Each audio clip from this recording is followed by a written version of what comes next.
Hello, and welcome to all of you beautiful soul sisters. Thank you for joining me here today on the Heart of the Soul podcast. My name is Amana, and I am so happy that you're here. This is a space where we explore what it means to be wild women walking upon this earth, connecting about that which is often unseen and unspoken through the ancient ritual of storytelling. It's my hope that soaking in these stories will bring you closer to your own innate knowing and center you into a more embodied and alive version of your beautiful, unique self. Today is Wednesday, July 24th, 2024. The moon is currently waning towards our next new moon in Leo on August 4th. I am super excited to have Anna. Oh, yes, I meant to ask you how to pronounce your last name, Lundqvist, also known as the Spiritual Midwitch, here with me today through the cosmos on Zoom. I would love for you to take a moment and just tell people where you are in the world and introduce yourself in whatever way feels good to you here today. Beautiful. Thank you so much. So I am currently sitting in my midwitch cottage that is over 100 years old in the forest in Sweden, in the North Hemisphere. I am on the first day of my bleed, and I am a former midwife turned midwitch who has been weaving women's work way beyond, before I was a midwife as well. So women's women's business is something that has been a part of my life since I was a young woman. 14, I think I sat in the first women's circle with women much older than myself and had a shamanic witch woman as my mentor as 14, 15, 16, 17-year-old. And on my journey I went. So to introduce myself, I am currently a spiritual midwitch, the founder of Sacred Birth International, and proud mentor of sacred birth workers, primarily today. Beautiful, wonderful. Thank you. I just thought I'd take a moment to just acknowledge that I have Swedish heritage and that my relatives came from Sweden. So it feels extra special to be here with you. My great grandmother's name was Anna as well. Right. I'll just show for a moment. This is her daughter. That is Elsa. Elsa, yeah. Yeah. And this is her husband that was Finnish. And so I guess that was at the time a big deal that their families didn't want them to marry, and yet they did.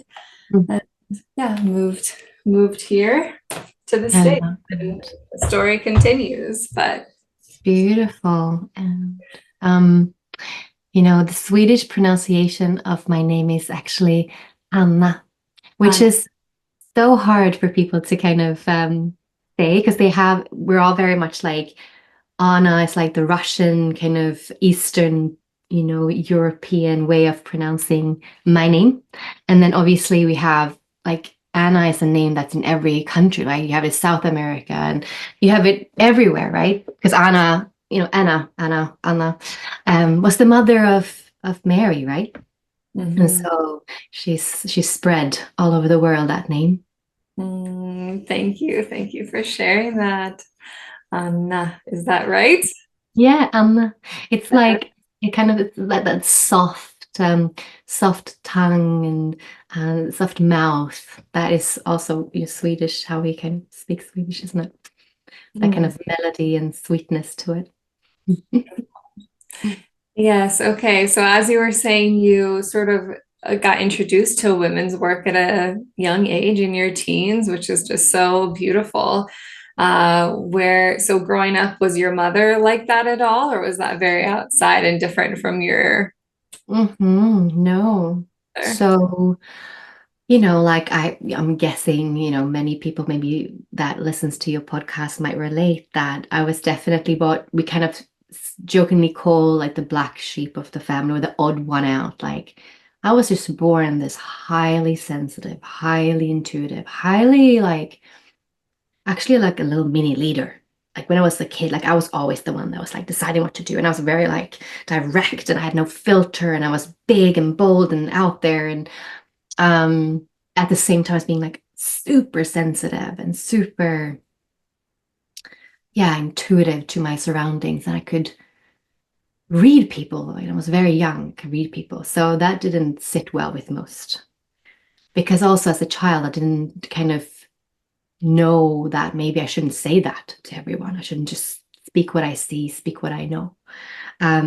So no, my mother and father, and younger brother and the rest of my extended family are all very much the average Joe kind of person, very much, or at least that's the way they've led their life. My mom, I'm sure, she has a very strong healing in her hands. They're always radiating heat and energy.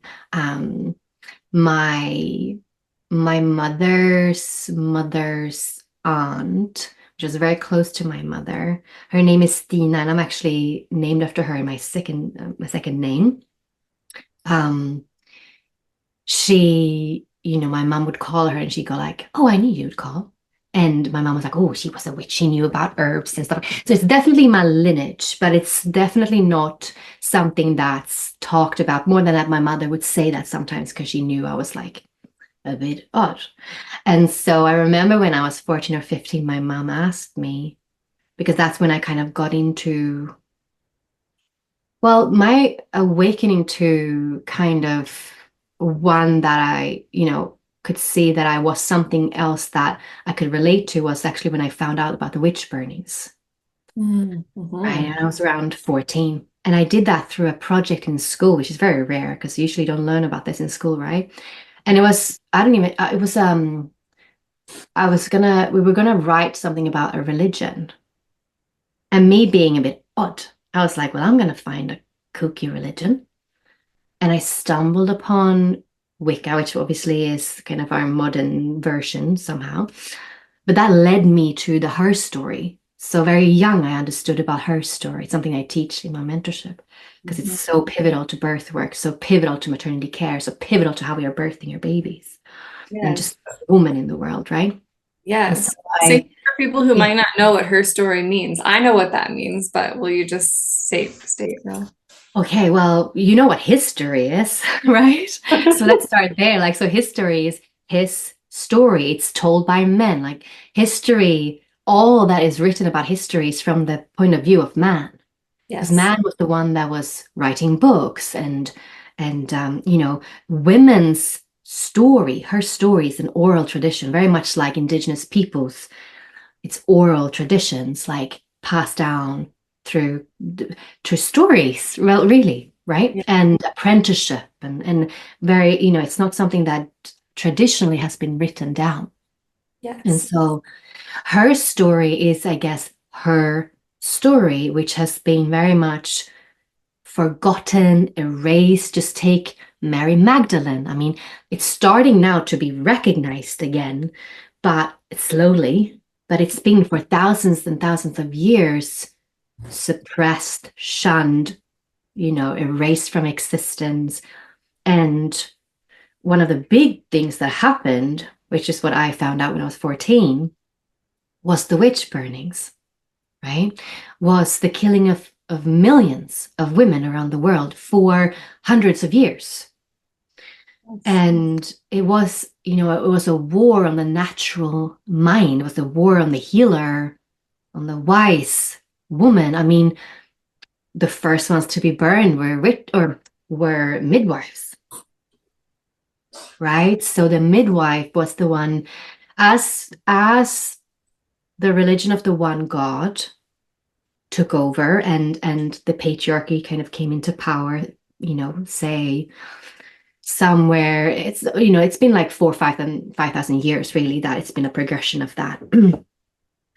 um the feminine was then more and more shunned and more suppressed. And if we look at the Middle Ages and that time, women didn't have any professions except they could be a midwife.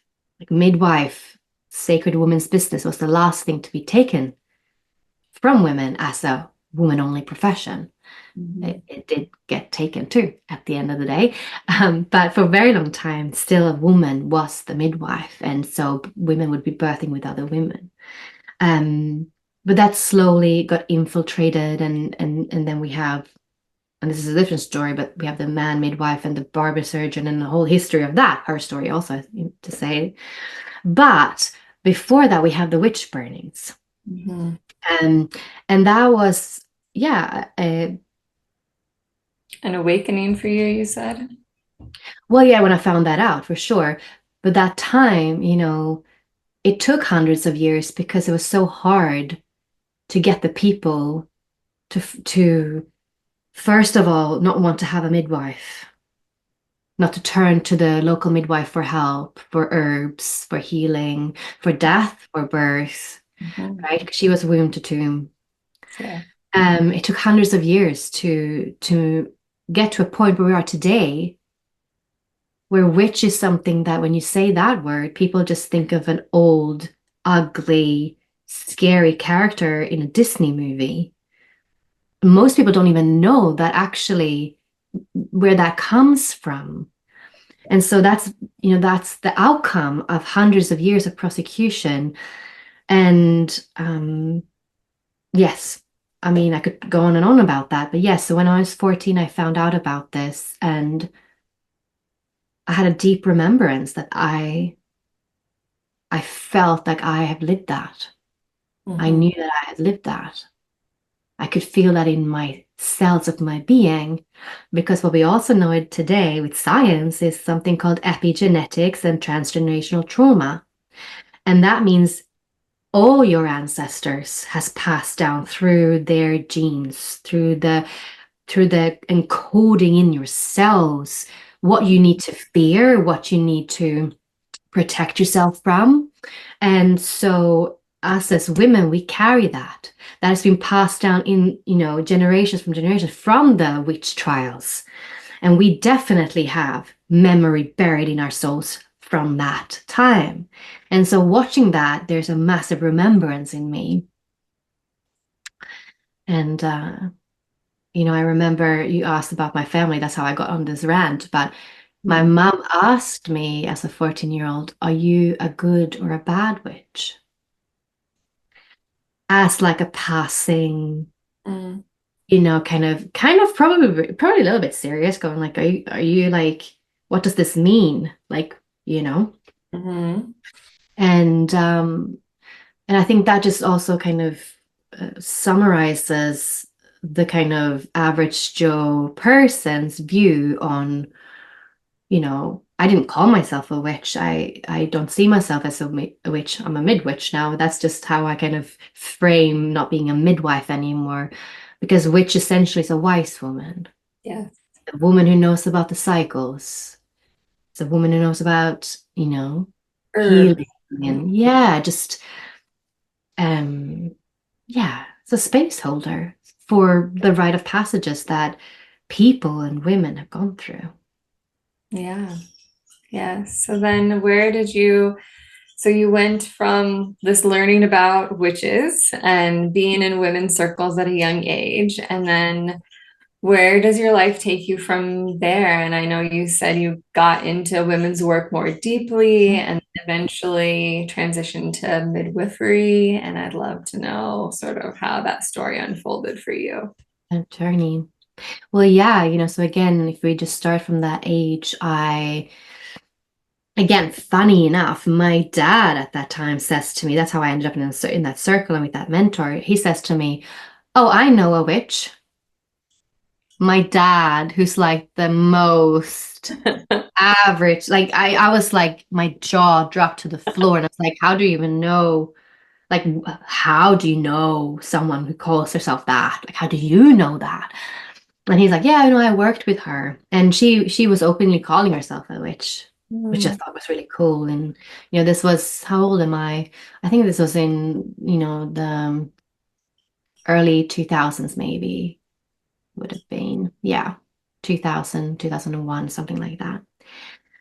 And so he's like, oh, I have her number, I'll call her. And that's how I met her. And then, I just met so many other people, and I was hanging out at this alternative healing space that had so much different, everything under the sun, healing, yoga, different therapies, selling crystals, oracle cards, a store with all kinds of stuff and superfoods and all the things. And someone who read tarot and channeled and all the different things in one space. And so I was hanging out there a lot as a teen instead of being in high school.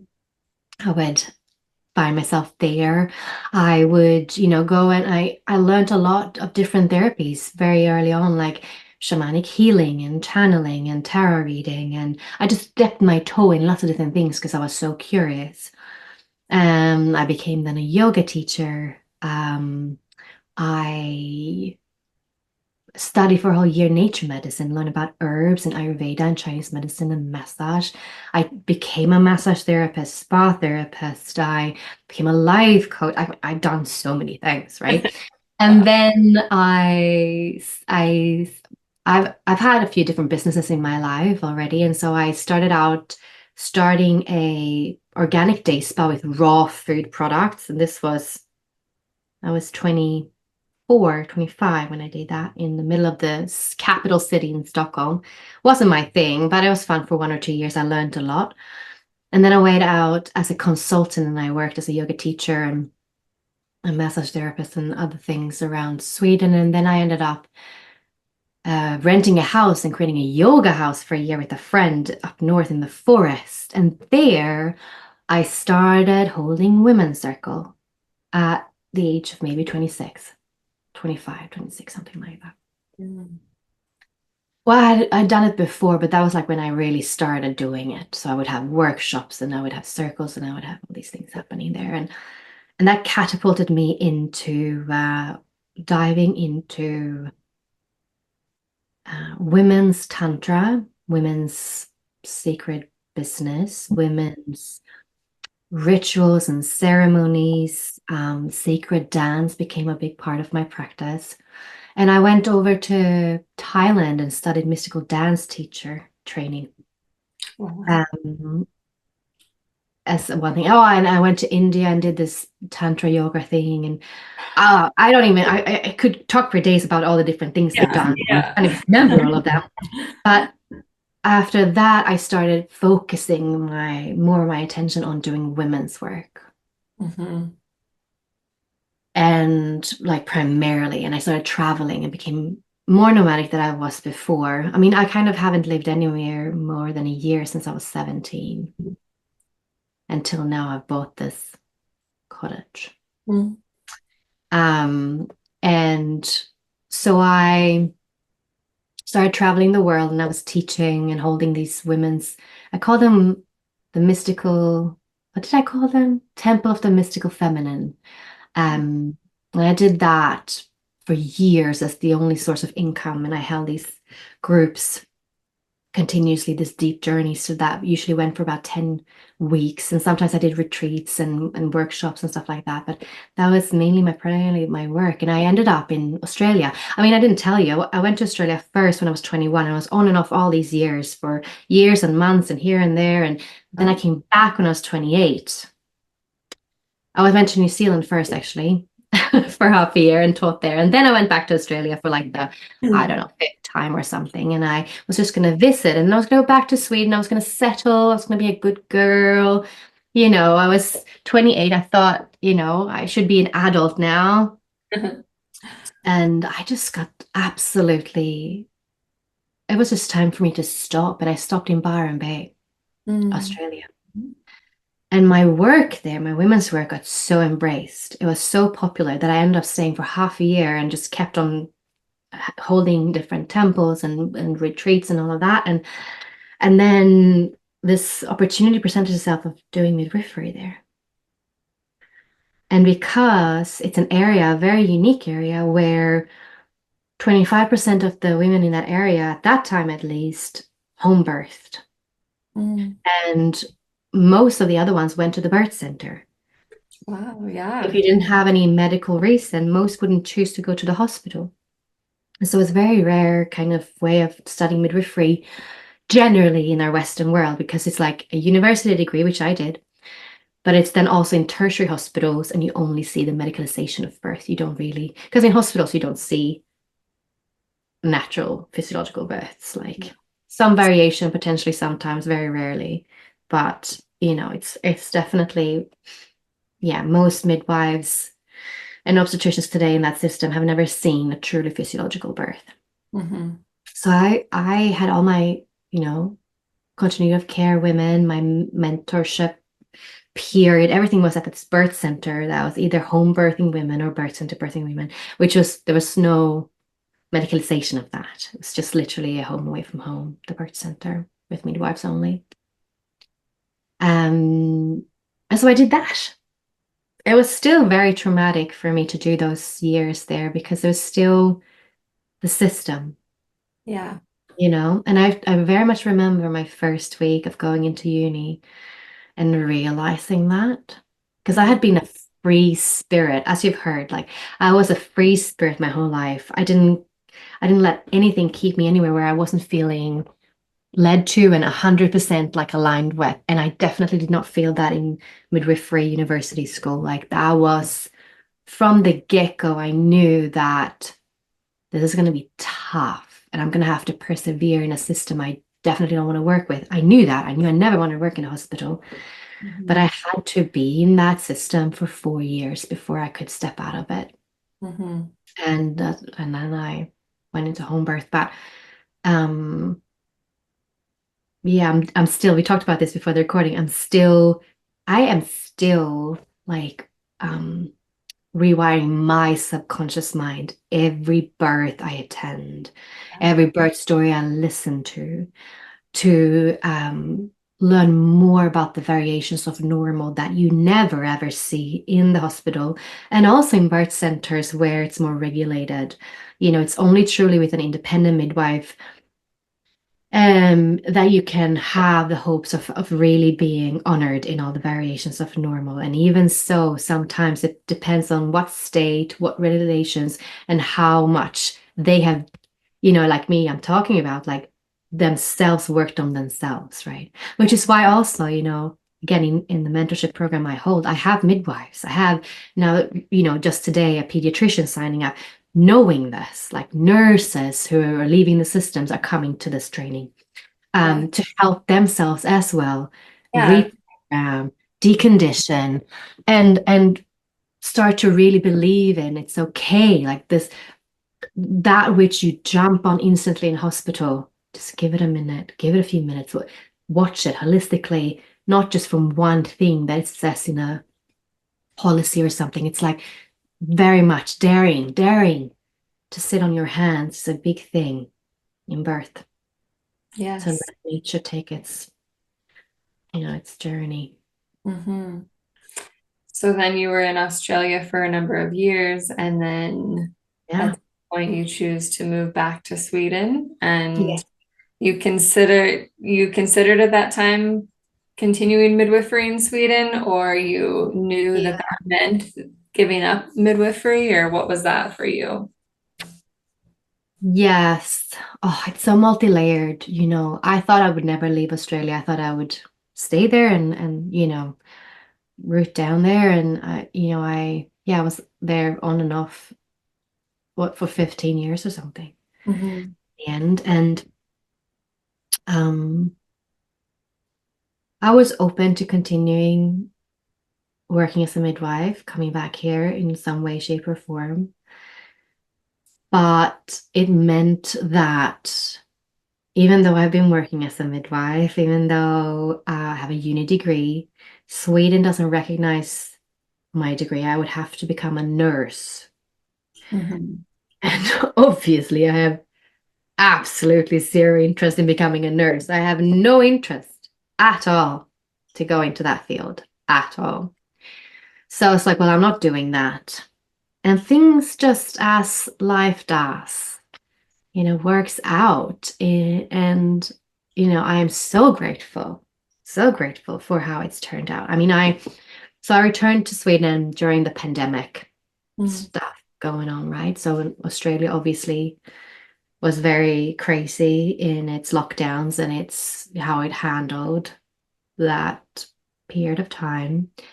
And my dad got cancer was diagnosed with cancer in 2019, end of 2019. And I was home during that just before going back and COVID hit. Mhm. Um, and for 1.5 years, I couldn't return to Sweden. And in the middle of 2021, it just got worse and worse before it eventually lifted.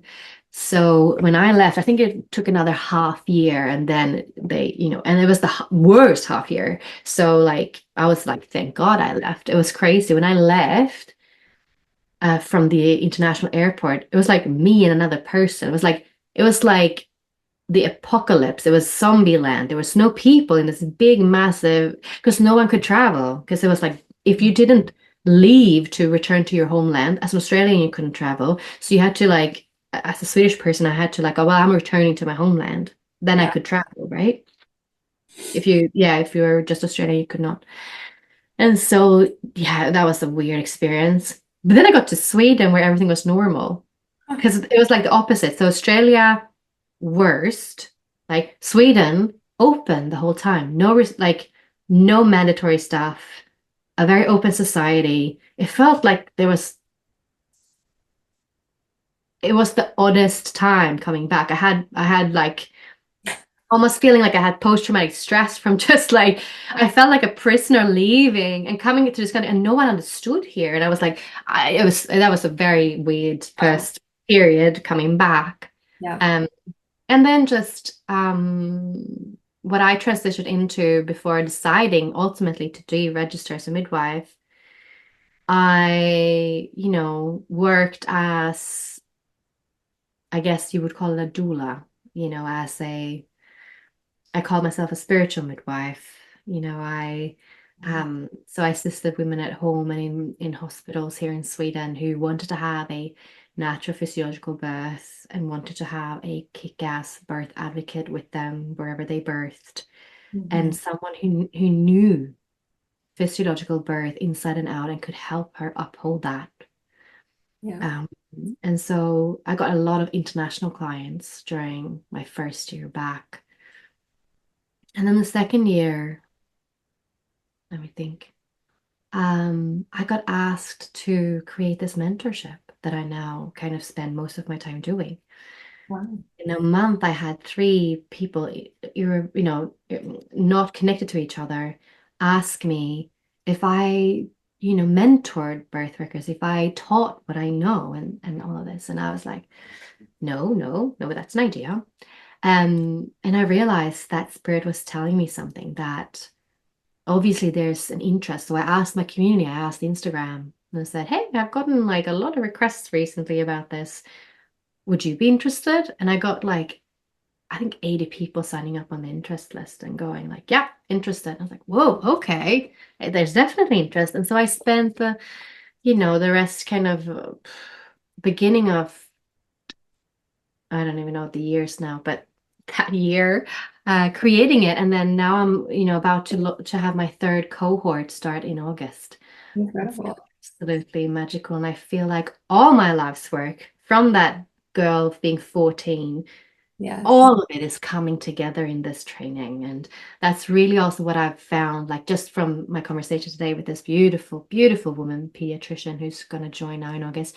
And I said, what drew you to this? And she said, it's the feminine work, it's the inner work, it's the secret, like sacred feminine business stuff that we do and dive into, like her story, witch wound, sisterhood wound, sexuality stuff, throat chakra, your expression in the world, like doing all of this, essentially is so important to be a birth worker, to be a birthing woman, to be a business owner. Like the witch wound stands in our way a lot when it comes to being a businesswoman in the world, right? So yeah, it's all coming together, weaving it all together in this one I training. love It's that. fabulous. Yeah, you have so much to offer women with all of these years of these varied experiences, but all with this common thread of the woman And the wisdom.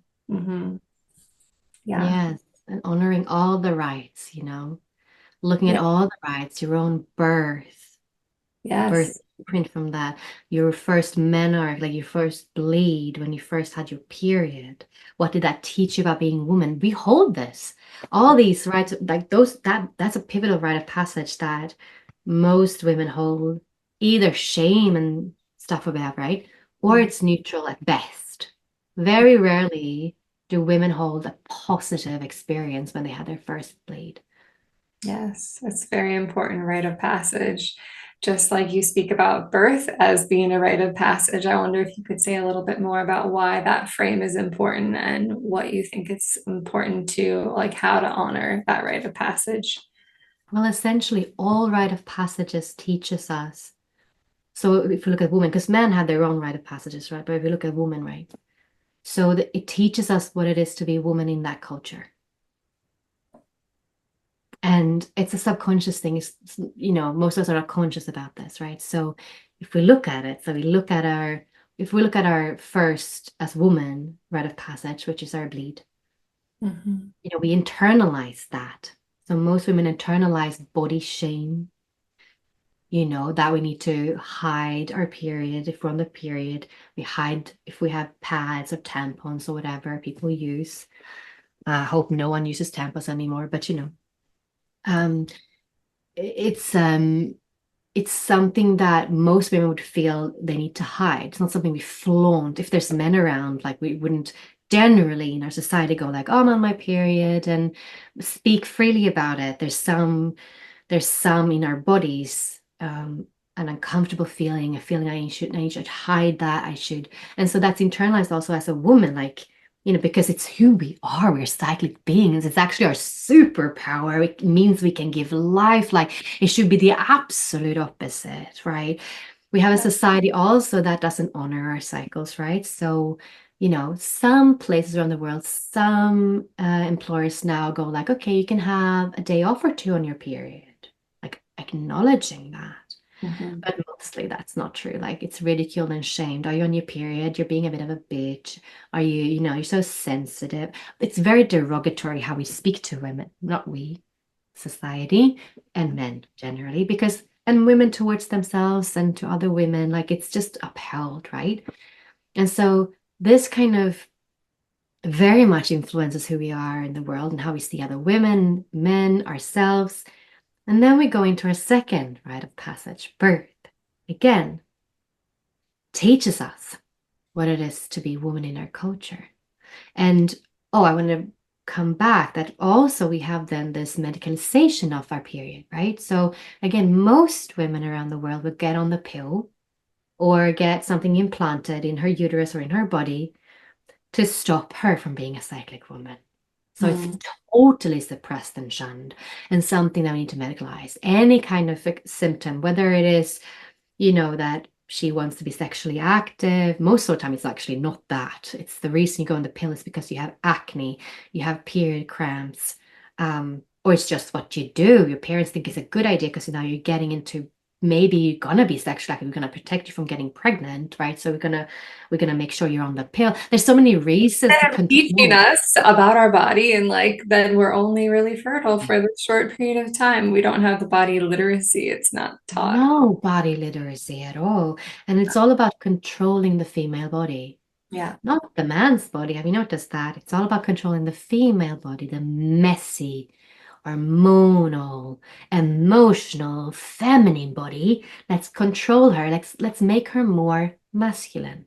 Hmm. Let's make her more controllable. Yeah. And so we're very much already outsourcing our power as bleeding women to someone who's helping us not have this messy womanhood happening to us. And so we're used to medicalization of our bodies. And then we go into birth. And of course, we want to outsource to the experts to save us in Hmm. pregnancy and birth. It's very much a continuation of the first rite of passage, right? Yes. And so this rite of passage then,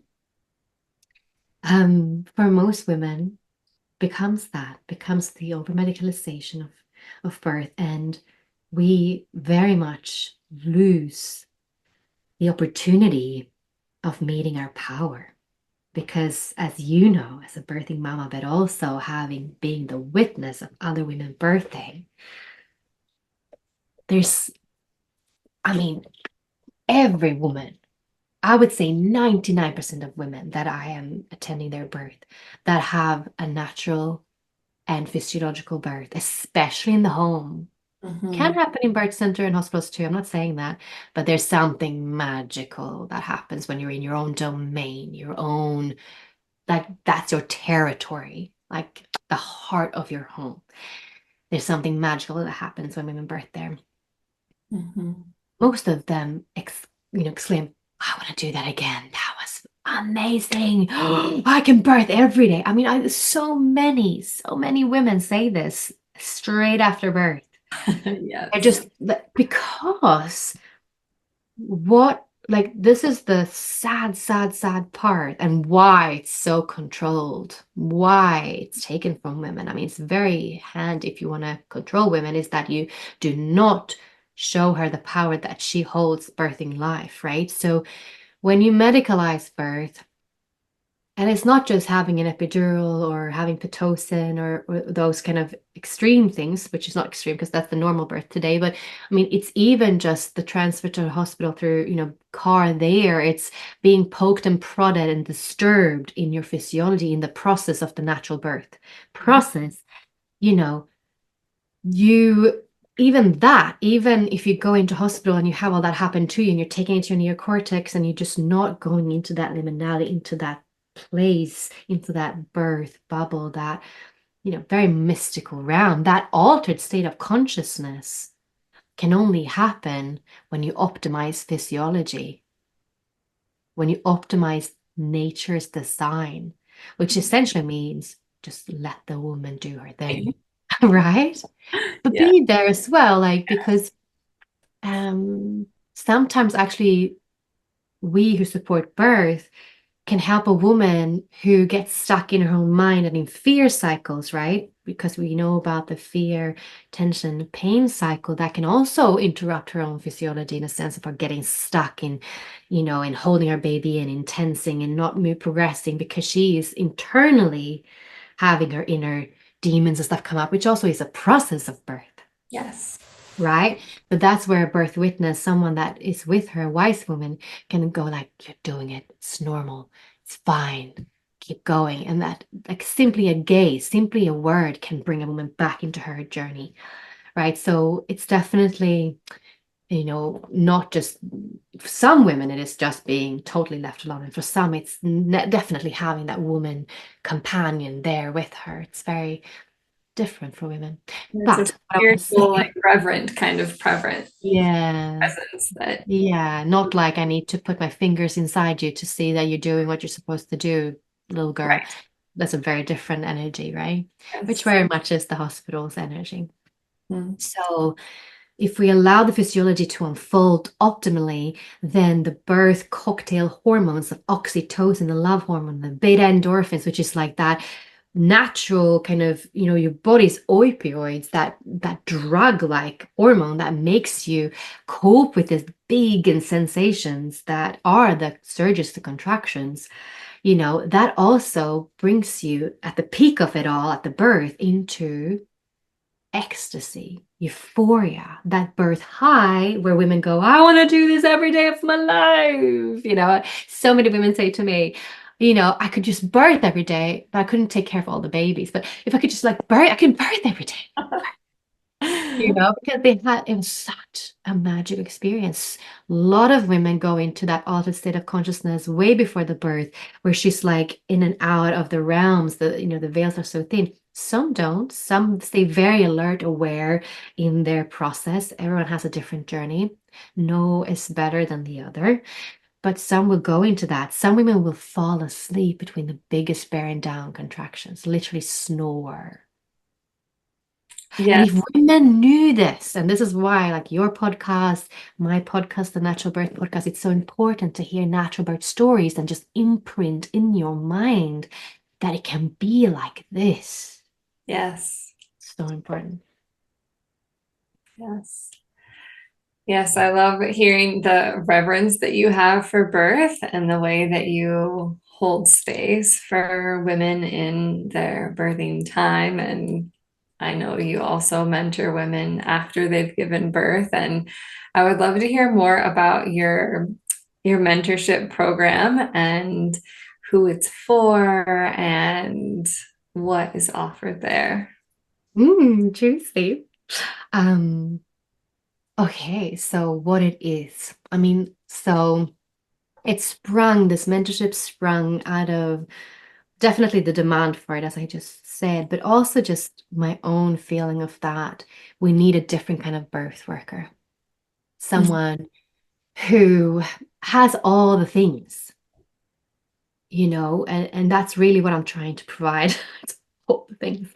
Because I feel like there's some birth worker trainings that are great in one aspect. Maybe the birth advocate, maybe they're really rebellious, maybe they're even a bit angry, which definitely there's fire here, there's anger here. That's, not to say there's sacred anger against the system, but maybe it's missing the sacred part or the spiritual part of, this beautiful rite of passage. And then there's some that are maybe there's the spiritual aspect and lots of ceremony and ritual and that yummy, beautiful stuff that definitely belongs in this rite of passage to honor, to celebrate the mother and the baby unit and the whole way through. So important in the rite of passage to honor and celebrate, right? And they hold that, but they miss maybe the birth advocacy.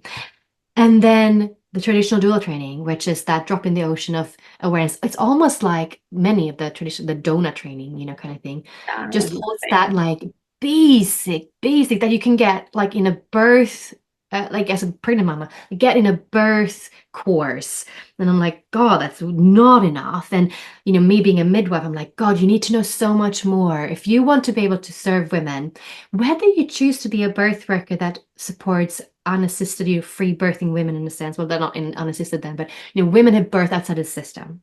yeah, Two, if you choose to walk into the hospital system with women and everything in between, I truly believe that you should know this full scope mhm, because that free birthing woman might transfer to hospital, and for you to know that system, how to speak, human rights stuff, sacred birth advocacy stuff, actual evidence-based stuff about the stuff that goes on in there so that you can be that kick-ass birth advocate, right?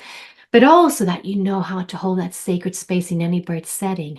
Because this is key, right? You know this, that our presence, ever how loving we might come into that room, if we have a monkey mind that's busy, if we have a nervous system that is unregulated, if we haven't looked at our own witch wound, sisterhood wound, all that baggage from our own rite of passages, if we've birthed babies ourselves, if, our menarche, our birthing print, our red thread lineage, fucking hell, like there's so much, right? And we have 2 months in the first, part of the mentorship. It's all about this, about you, not even touching birth, like just yeah, you, because that is so important. Your presence is everything for the unfoldment of physiology. Because the pregnant woman, the birthing woman will feel you. She'll yes. sense if you hold stress, fear, anxiety. And also, well-meaning birth workers want to do a lot. Because Mhm. they're, they can do the rebosa and they can do the acupressure and they can do the herbs and they can do the tinctures and the homeopathics and they can do the affirmations and they can do the massage and the hip squeeze and they want to do the things, right? Because they want to help the woman. And this is where, when you cultivate yourself as the channel between the heavens and the earth, you open up so you can feel heart resonance, the quantum field, when you can sense into her. You know when you can sit on your hands, and that's the wisest thing.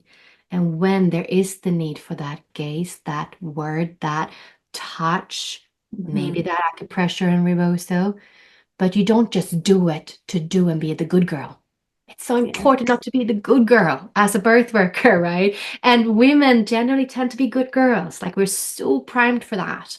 Again, yeah, it stems again down to witch wound, HERstory, sisterhood wound, all the things.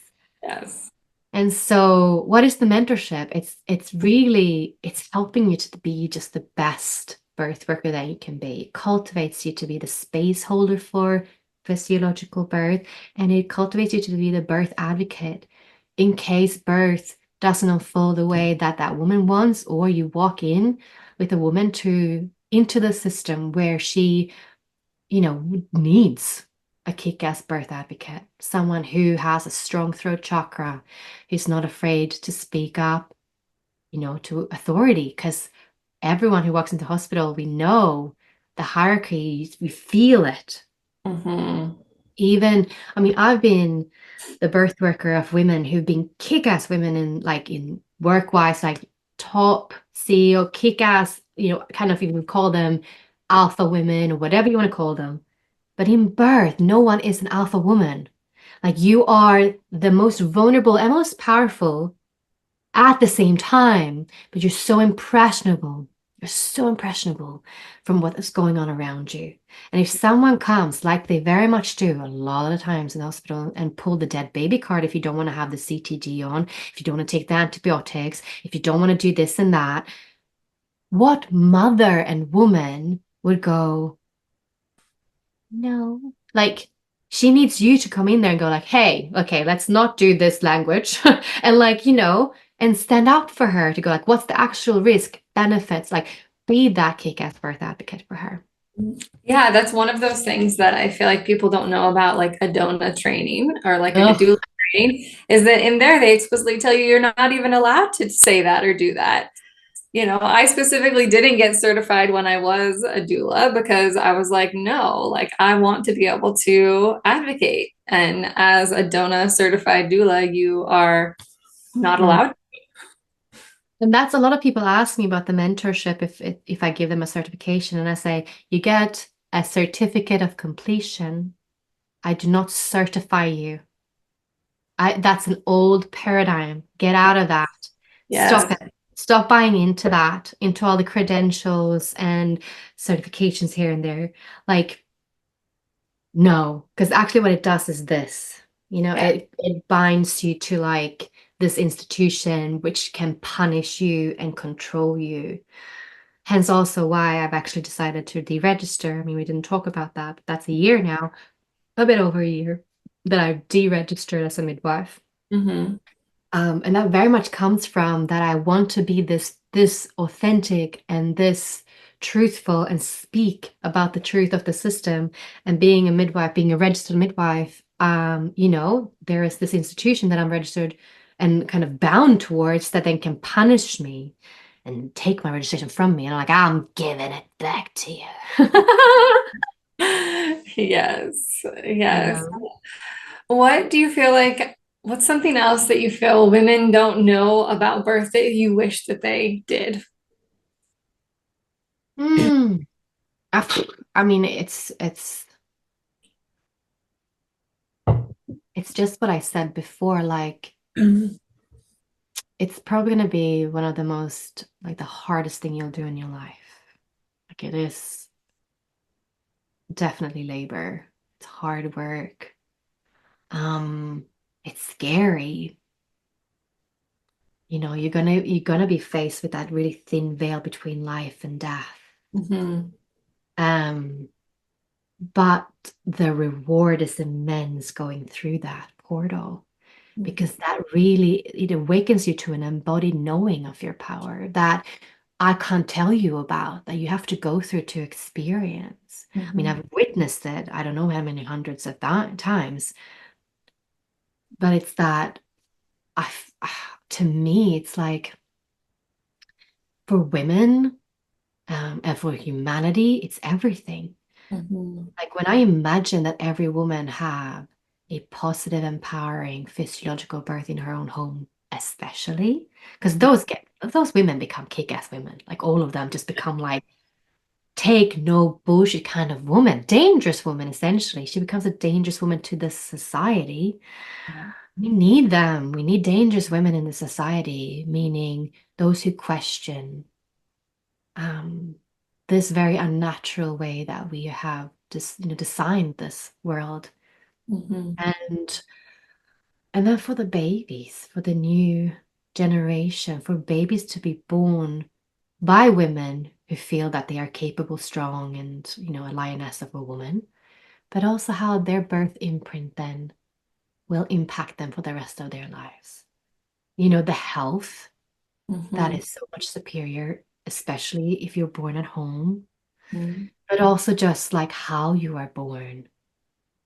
And how you are touched, like those first touches, Yeah, like in the hospital setting, are so aggressive and gloved with latex and just can be, yeah. unnatural. And I believe that this next generation, these babies coming in, it does make a huge difference if their first touch is from the flesh of their own mother, and that they're not swept away or rubbed in a vigorous manner. And Yes, absolutely. Like every step of the way. mhm, And just the long-term, lifelong health implications of cesareans, mhm, of epidurals, of interventions, forceps, vacuums, of scalp electrode into the baby's head, of all these things, mhm. you know, it's just not talked about enough. Yeah. Unfortunately. Us speaking about this right now, I know we're coming close to our close, but I wonder if shortly you could share a little bit about your own birth from your mother. Yes, absolutely. Mm, my birth was a natural hospital birth. Um, my mother labored mostly at home, and then she went into the hospital with my dad, and I think maybe 8 hours later I was born. And she, in the 80s, it was quite natural. It was much easier to go into hospital and have a natural birth. It's Mm-hmm. not today. It's Yeah. just, it wasn't at, even close to as much interventions and all the things that they do to women now. Mhm. So she talks very beautifully about birthing and very like, yeah, yeah, simple. Like, yeah, it's fine, and she had gone and learned how to breathe before. She'd taken a preparation course to learn about the breathing, and my dad had done the same. And so he was coaching her. I would say similar to what I would imagine similar to the Bradley method, which is all about the partner kind of coaching his woman, her woman. And yeah, she's always just explained it as very natural.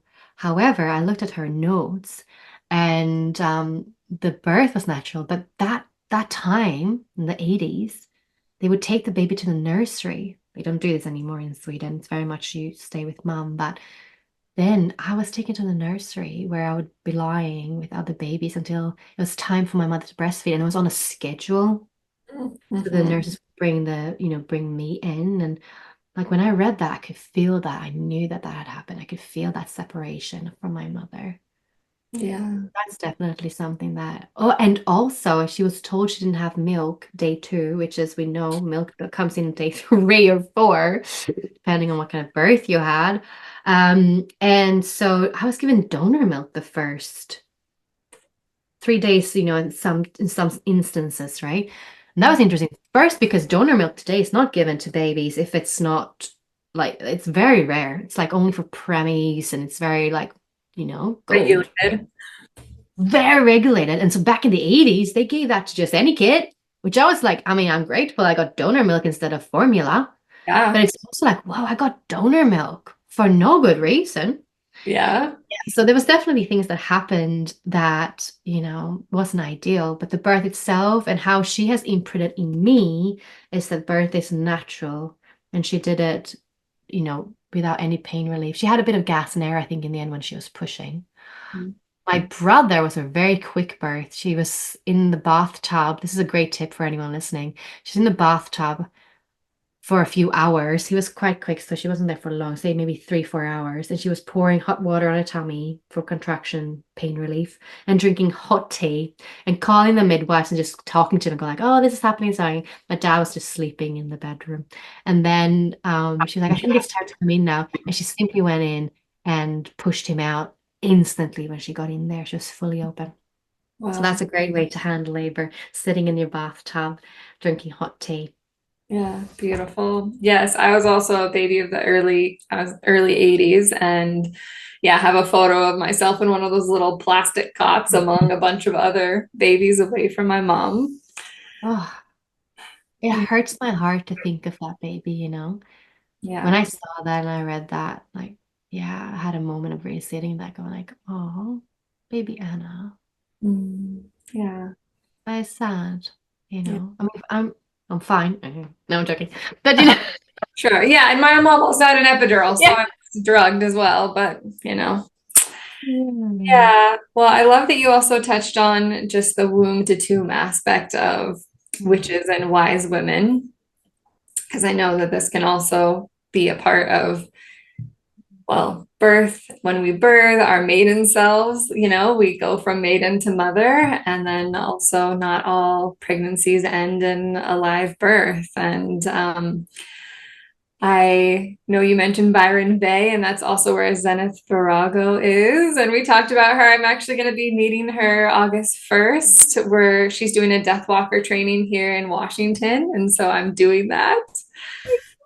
That is beautiful. Oh yeah, I remember fondly sitting with Senna that so there's this Mullumbimby festival and she held this workshop and oh yeah, I think she's doing amazing work in the world. And actually it's a very beautiful culture just in Byron about dying as well and so much beautiful ceremonies, lots of yeah, just returning to very much the way that used to be.